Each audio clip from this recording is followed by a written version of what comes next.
तो चलिए आज हम बात करते हैं भारत के सबसे विशाल और महान महाकाव्य महाभारत की। अक्सर इतनी बड़ी ऐतिहासिक कथाओं को समझना थोड़ा मुश्किल लगता है ना?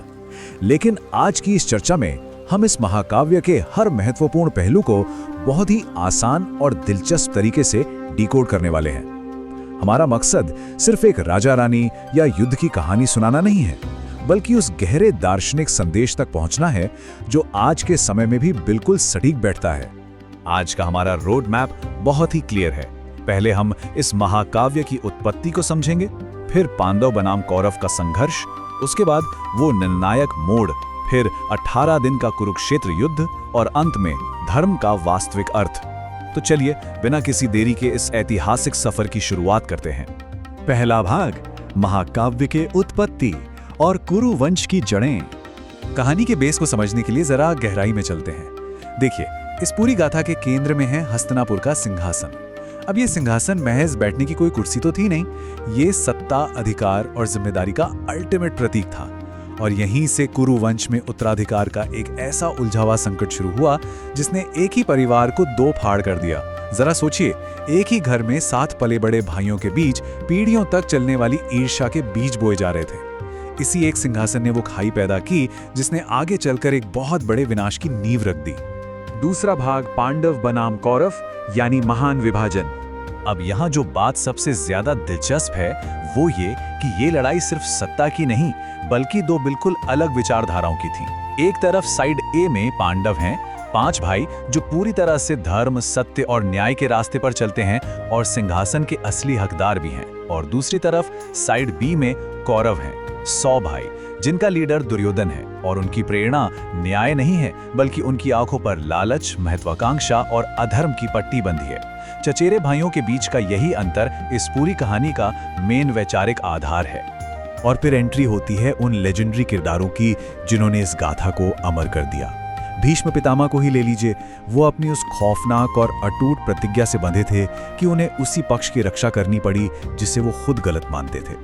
गुरु द्रोणाचार्य, जिन्हें अपने ही फेवरेट स्टूडेंट्स के खिलाफ हथियार उठाने पड़े। फिर आते हैं कर्ण, एक ऐसा कैरेक्टर जिसकी पूरी जिंदगी ही संघर्ष और ट्रेजेडी से भरी थी, लेकिन कौरवों के प्रति उसकी वफादारी की मिसालें आज भी दी जाती हैं। और अर्जुन, जो ना सिर्फ अपने टाइम का सबसे महान धनुर्धर था, बल्कि धर्म के लिए अपनों से ही लड़ने के एक गहरे मेंटल ट्रॉमा से भी गुजरा। ये वफादारी और मजबूरी का ऐसा ताना बाना है जो सच में रोंगटे खड़े कर देता है। तीसरा भाग, निर्णायक मोड़ यानी द्रौपदी का अपमान।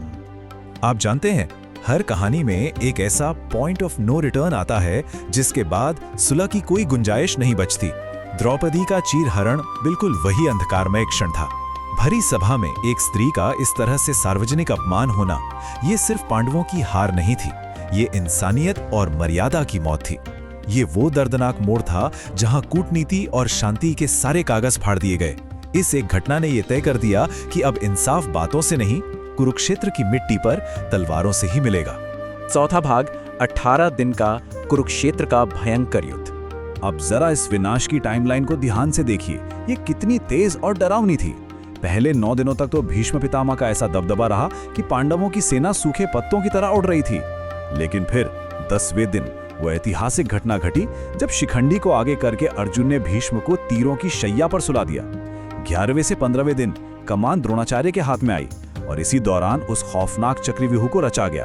आखिरी चरण में 16वें से 18वें दिन कर्ण ने लीडरशिप संभाली।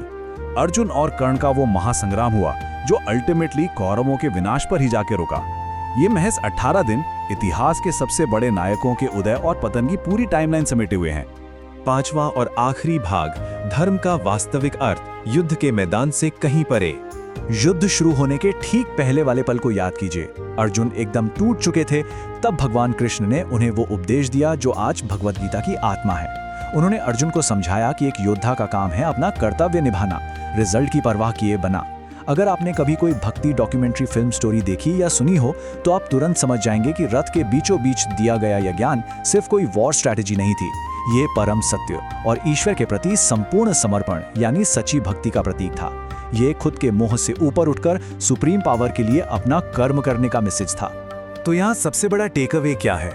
महाभारत सिर्फ एक परिवार के झगड़े की कहानी नहीं है, ये धर्म की एक मास्टर क्लास है।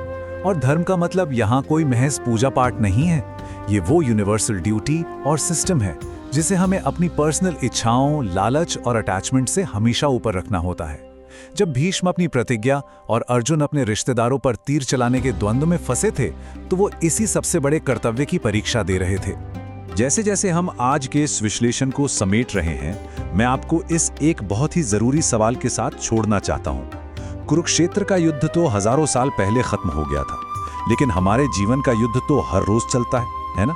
अगर इतने महान और शक्तिशाली योद्धा भी अपने कर्तव्यों और नैतिकताओं से इस कदर बंधे थे, तो जरा सोचिए, आज के इस मॉडर्न दौर में हमारे ऑफिस या हमारी पर्सनल लड़ाइयों में वो कौन सा धर्म है जिसे हमें हर हाल में कायम रखना है? महाभारत आज भी हमारे लिए उतना ही प्रासंगिक है। मुझे उम्मीद है कि आज की इस चर्चा से आपको इस प्राचीन महाकाव्य को एक नए और फ्रेश नजरिए से देखने का मौका मिला होगा। हमारे साथ जुड़ने के लिए बहुत बहुत शुक्रिया।